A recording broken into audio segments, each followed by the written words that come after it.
Australians deserve a fair go at the checkout, and my government will hold the big supermarket chains to account.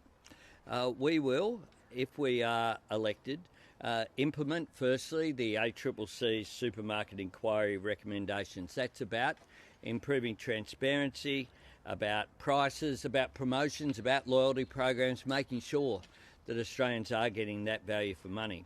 But secondly as well, we will establish a task force with the ACCC, consumer groups, Treasury, to identify what competition law needs to be changed, what the law needs to be changed. By the end of this year, we will introduce legislation to make supermarket price gouging illegal in Australia.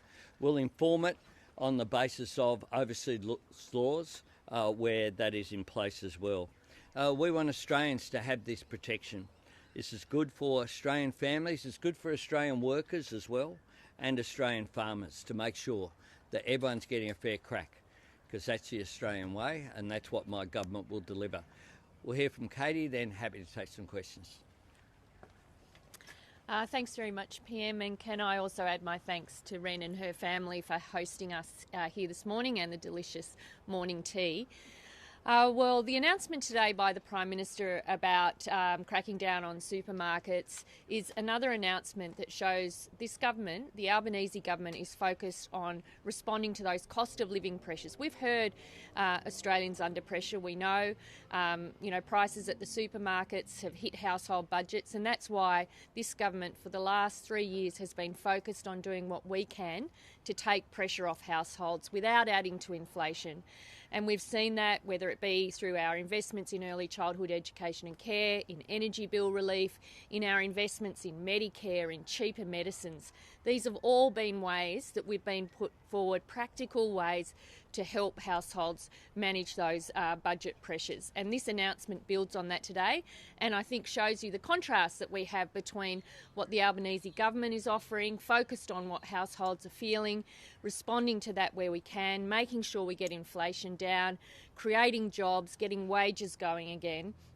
All of that has been part of our focus, the Prime Minister's sole focus over the last 3 years. It has, households have felt pressure. We've responded to that where we can, and this builds on that. And again, the contrast between what the Albanese government is offering and what Peter Dutton is offering is real. And we can see that, whether it be, the cuts that would be faced to Medicare under a Dutton government, whether it be the attacks on areas like cheaper childcare, on our work to help people with their energy bills. All of these areas are at risk under a Dutton-led government. We know that because he's told us that. He said that our investments, our cost of living investments, are wasteful spending and that they would be on the chopping block. He's already told us that. But then he said, but we won't tell you how we're going to do that till after the election. And we know these cuts are real because he has to cut in order to pay for his $600 billion nuclear reactors that he wants to build around the country. We also know that he'll go to the election wanting to put up your income tax. So where in this budget we have said we've found room, even though the budget's under pressure, to top up the tax cuts of last year. He has said he will actually repeal them. He will take legislation to the Parliament to raise every taxpayer's income tax should he win the election. Now that is the risk we face. The Albanese government focus on cost of living and helping you with those pressures, or Peter Dutton, who wants to raise your income taxes. Thank you. I'll go to Finn first. Hi, Prime Minister. Peter Dutton has said in an interview that if it was gained bipartisan support, he'd hold a referendum on 4-year fixed terms. Given that's something you've said is your ideal, do you think that's on now? Is that something you'd commit to? And can I have a question for Katie as well? Or? Sure. Yeah. And Katie, one of the criticisms of both sides of politics on tax... Oh, my God. Exactly. On taxation is that both... You get a bonus question because you're helping out. I need a job in your security team. Is that both major parties are sort of fiddling around the edges on taxation. How seriously have you considered indexing the tax brackets to return bracket creep? We, on the issue of 4-year term, I've said I support a 4-year fixed term. I have no intention and will not be holding a referendum in the next term. The last time around, Peter Dutton appointed a fellow who now doesn't sit on the front bench as his Shadow Attorney General and Shadow Minister for Aboriginal Affairs. He is someone who then campaigned against a referendum. Referendums are hard. They've been carried I think the figure's 8 out of 48, something like that, times. And there's been a referendum twice for a 4-year fixed term. The coalition, every time they come in, I was working here in Canberra the last time it was held in the Hawke government, and the coalition having said positive things, it was about 4-year terms, some basic democratic recognitions, recognising local government in the Constitution. They walked away and they went from voting, I think there were 4 questions from memory. They went from advocating yes, yes, yes, yes to no, no, no, no. And if there's something that's defined Peter Dutton's leadership, it's saying no. Sometimes he doesn't say no straight away, usually he does. You know that he is the most negative leader of the Liberal Party that we've seen in my time in politics, and he might say yes and flag a referendum, but we've seen that before. He said that he'd held a referendum on Indigenous recognition and then walked away from it. He also said recently he'd have a referendum about citizenship, but it's not clear what his position is on that either, whether he is still pursuing that. This is a guy who has committed at various times during this term now to 3 separate referendums going forward. So I intend to not hold a referendum in the next term. I can confirm that. Katie. Yeah, thanks. Look, on tax, we've found ways this term to make and put forward meaningful tax reform to the Parliament, and Peter Dutton, I think, has voted no to all of them. He wanted to hold an election on our changes to income tax, where we actually made sure that every taxpayer gets a tax cut. He said no and wanted to face an election over that. On super, on multinational tax reform, on changes to the PRRT, we've got them through the Parliament, except on super, without the help of Peter Dutton. So we've made meaningful progress, I think, on tax. The changes that we've put in the budget, in this budget, just this past week, actually help deal with bracket creep as well, about returning bracket creep to working people, and we think that makes a difference. You know, this is part of the Prime Minister's focus, is how do we make sure that we can give lasting cost of living relief, ongoing cost of living relief, and part of that's through the income tax system. Okay, we'll go here, here, here, here, here, here, here, here, here. PM, you've said you want I'll to remember it, don't worry. And I think you will too. You've said that you want to govern in majority, but fresh YouGov polling this morning has shown you're on track just to be 1 seat short. Why aren't your policies cutting through? Maybe you saw different polling from what I did this morning, but the YouGov polling showed that we were on 75 seats. The previous polling showed we were on, I'm not sure what the number was, but it certainly wasn't that. I may leave others to comment on polling. My focus is on winning, not just the 78 seats we hold, but winning additional seats as well. Prime Minister, higher supermarket prices aren't new. I think it's been half a dozen inquiries into supermarket prices. Why only now is your government coming up with this plan to have a plan in 6 months' time? Well, this builds on what we've already done. $30 million in funding for the ACCC to go after supermarkets using misleading pricing tactics. We're prosecuting supermarkets. We're taking action. We're making it easier for new supermarkets to enter the market with incentives for the states to cut red tape and planning laws. We're clamping down on shrinkflation by strengthening the unit pricing code. We have Funded Choice, who just in the last week I've seen the figures that showed 2 supermarkets did okay, 1 did not. And that information places pressure on the supermarkets. We've made the food and grocery code mandatory from this week, 1st of April 2025. It goes from being this voluntary nice-to-have thing into being something that is much more serious with multi-million-dollar penalties. And we've made sure that the ACCC is notified of supermarket sector mergers and can scrutinise land acquisition using reforms to merger laws. So we've taken substantial action. What my government does, and part of our message during this campaign, is build on the foundations that we've laid. We've been a government that intervenes, is prepared to take on in a practical way, but build on those reforms. The job of reform is never done. We keep going. On this, I think it's a positive initiative. Mark? Prime Minister, the key question is, can you promise that this will bring the costs of the weekly grocery shop down? It will certainly have an impact, and overseas experience is that it does just that. Overseas experience is that the pressure that's placed on supermarkets by this law makes a difference. To give you a definition in the EU, a price is unfair and excessive if, and to quote their law, it has no reasonable relation to the economic value of the product supplied. So there are examples there that we can use. And quite frankly, I got asked today by someone as well, how do you know what's price gouging? Price gouging is when supermarkets are taking the piss off Australian consumers. That's what it is. That's what price gouging is. Everyone out there knows, consumers know, we'll take action.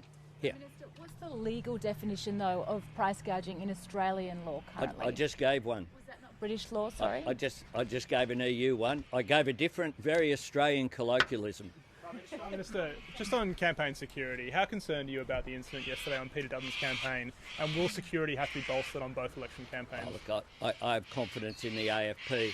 I will make this point, if I may, to here. If people who are disrupting clearly are there to try and ask a question, probably best not to encourage it by repeating it. Prime Minister, the ACCC report did not find evidence of price gouging, so isn't this the threat of a stick that will never be used? Not at all. I think that what they found was that there wasn't systematic price gouging by supermarkets. What this does is it is a big stick that we intend to introduce, which we're prepared to use. Prime Minister, you've blamed international factors for not hitting your $275 pledge, but that same Reputex modelling forecasts electricity prices from now until 2030 will reduce by $100. Do you stand by that modelling? Well, it's Reputex's modelling. No, excuse me. You took that was what you base your policies on. It's Reputex's modelling. You took ownership of that modelling. It's Reputex's modelling from that time. You don't support the modelling anymore. This is you walking away from that modelling. It's Reputex's modelling based upon the circumstances at that time. On the same topic, you don't want to commit to a price reduction this time round because it put you into trouble last time. Would you commit that your energy policies, on the whole, over time, put downward pressure on prices, or is that not what the trajectory to green energy provides for? All of the experts, be it the Australian Energy Market Operator, people who examine energy prices and what's happening in this country, show that the cheapest form of new energy is renewables, backed by hydro, by gas and by batteries, by firming capacity. That is what they all show. We know that that's the case. CSIRO's found that. The Clean Energy Council and the Australian Energy Market Operator have all found that that's the case. Just here. Prime Minister, Cos Samaras and Michael Danby, some of your supporters have questioned... Yeah, good start. They've questioned the logic of you campaigning a very safe coalition seat yesterday, and I noticed you're here this morning in a very safe Labor seat. What would you say to people who think you should be where you're needed? Victoria, some of the seats where Labor is losing support. That I've won one election as Prime Minister. I don't think either of them have. PM, trying to piece together your answers this morning, is your message to the bosses of the big supermarkets to stop taking the piss with consumers? Do you believe they are taking the piss currently? I think there are absolutely examples where they have been. What's important isn't that I think that, it's that Australians know that. Prime Minister, the polls are consistently showing a record number of soft voters. Why do you think that despite all of these cost of living measures that you're putting forward, that people just aren't convinced, so many people just aren't convinced by either of the major parties and what they have to offer? Well, what we'll put forward is a very clear choice at this election. A choice between a Labor government that's prepared to continue to provide cost of living relief whilst making sure we build a strong economy and build on the foundations that we've laid during this term, that include tax cuts for every taxpayer, that include the work that we have done to get real wages rising, to get inflation down to 2.4, to get energy price relief, cheaper childcare, free TAFE, all of these measures in place, and a coalition that is promising to put up your taxes for all 14 million Australians, that has opposed every cost of living measure, and that has a negative agenda for Australia. I'm optimistic about Australia's future. If we can just seize the opportunities which are there. I think there's a stark contrast in this election. What people will focus on during an election campaign is the alternative. Labor's plan for a better future for Australia, Peter Dutton's plan for people to work longer for less, to take away the gains that have been made in same job, same pay, the definition of casuals, to go back to the day where they oppose increases in the minimum wage, where they have low wage growth as a key design of their economic architecture. That's what Peter Dutton represents. That's why he's got into this campaign with very little policy. You know, when the toner runs out on the photocopy of the policy announcements run out as well. Prime Minister, just on a different issue, more than 1,600 people are dead in Southeast Asia after the earthquake in Myanmar. Understanding the situation is more complicated by the fact that the government's now in caretaker mode. What is Australia doing to respond, and what can we be doing? Well, this is a human tragedy, and my heart goes out to everyone directly affected by this tragedy, but also my heart goes out to the many Australians who will have relatives and friends who are impacted by this. We will have already, we've approved $2 million on support, on aid for this. We'll continue to monitor the situation, and Australia always helps out. We're good neighbours in this region, and we will always do what we can. Question. Sure. Question for Senator Gallagher. Then Angira, there, and then we might be done. Just on the public service, the Commonwealth Public Service has grown in the past 3 years, and it's clearly going to be part of this election campaign. If you're re-elected, should voters expect the Commonwealth Public Service to continue to grow at the same rate that it has in the past 3 years, or do you think numbers have stabilised? I think it's resourced properly now, and I've said that a number of times. We've taken, 3 years to basically undo the damage of 10 years of Liberal attacks on the public service. We have invested where it's necessary. Those additional staff, the vast majority of them are in frontline service positions, whether it be Services Australia, Veterans Affairs, the NDIA. They are defence and the national security agencies. That's where the additional resourcing has gone. And they're all at risk. All of the work we've done to rebuild and rebalance the public service is at risk under Peter Dutton. There is a scandal that we have uncovered in the public service, on par with Robodebt, which was the lack of investment in Veterans Affairs, where in the last 2 years, because of the work we've done, we have provided an additional $13 billion to veterans who were denied those payments by Peter Dutton and his colleagues. And they can't pretend they didn't know about it. They did know about it, but they refused to put in the resources to clear those backlogs. These are men and women who've served their country, were then served like that by Peter Dutton. So I think the public service is appropriately resourced now. We've got the rebalance back in. There is a role for consultants, but not 54,000 of them. What they had was the same size public service. They just had them off the books, and they never owned up to them. Can I just add one point there, which is that Andrew Gee, when he was Veterans Affairs Minister, belled the cat on this issue. You'll recall, in that 2022 budget, him, to his great credit, threatened to resign as a minister over this outrage. And now Barnaby Joyce, as the Shadow Minister for Veterans Affairs, sits silent, and it might be worthwhile someone asking a question for him if he's allowed to do a press conference about what he thinks about their plan to cut Veterans Affairs, because that is what they have said. Angira to there.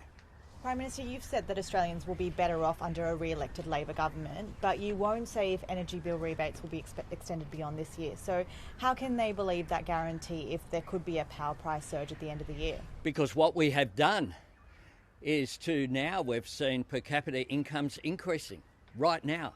We have turned around an economy that was in deficit to $78 billion, where real wages were decreasing 5 quarters in a row. Now they've increased 5 quarters in a row. We've cut people's taxes, and now we're going to cut their taxes again and again so that people can earn more and keep more of what they earn. On top of that, the average family has benefited by $2,700 from our cheaper childcare. There are 600,000 Australians have benefited from free TAFE. We have had a comprehensive plan to deal with cost of living measures, and included are the 1.3 million Australians who've been to an urgent care clinic. That will go. Urgent care clinics will be on the chopping block. There is no doubt about that if our opponent is elected. And the last time they came to office, having promised a surplus in their first year and every year thereafter, the first thing they did in the 2014 budget was rip $50 billion out of the hospital system, $30 billion from public education, tried to introduce a GP tax and abolish bulk billing, tried to introduce a tax every time people visited an emergency department, tried and introduced legislation to increase the price of pharmaceuticals, not decrease it. We've taken it down to $25. What we are doing is addressing cost of living relief. It hasn't been with the Parliament. That's been with some members of Parliament, but against the coalition, who have opposed every one of those measures. And now they are going to an election, extraordinarily, saying they will introduce legislation to increase the income tax of all 14 million Australians. That is their policy that they have put forward. So yes, Australians will be better off in 3 years' time if they vote Labor and re-elect the Labor government. Prime Minister, this morning that you said that there was already a system in place that would force gas exporters to direct gas supplies to the domestic market, and you would be willing to use those powers. With gas prices as high as they are, particularly for industry, why haven't you done so already? The spot price is at $13. When we were elected, it was $30. 13's a bit lower than 30. We've taken action, we've increased supply, and what we have done is work those issues through. And I must say that every one of those measures was opposed by the coalition. We brought Parliament back in December 2022 to put a cap on gas and coal prices. We did that in partnership with legislation that was passed by the Perrottet Liberal government in New South Wales and the Palaszczuk Labor government in Queensland. Now, Peter Dutton and the coalition opposed all of those measures that we put in place. You know, these people think that the Australian people are goldfish, that they have no memory. This is the mob that stood up in Parliament time after time and used to speak about the gas-led recovery. And you know what happened? Nothing. Nothing happened. And nothing will happen that is positive if they're elected, because all they have is a negative agenda, and they just hope that people don't remember their record. Their record, not just in government, but their record over the last 3 years is to oppose every cost of living measure, and now they want to put taxes up for every Australian taxpayer. Chloe, to bring it home. Thank you, Prime Minister. In the US, a Republican congressman has introduced a bill recommending a 70% tariff on Australian Wagyu beef. Is that the severity that you are bracing for, preparing for, and what would that actually look like here for local industry? Oh, look, I'm not aware of who the MP is. There's some MPs here that I wouldn't want the whole of the Australian government to be held to account for. I don't want to cast aspersions on some of Katie's colleagues, but, you know, we're working with... No. I was talking about the 76 senators. They're a diverse bunch. There are the odd private members position put forward by people not in the Labor Party, to be clear. So the fact that someone put something forward, look, we deal with the US administration and not with individuals. So thank you very much. We'll move on.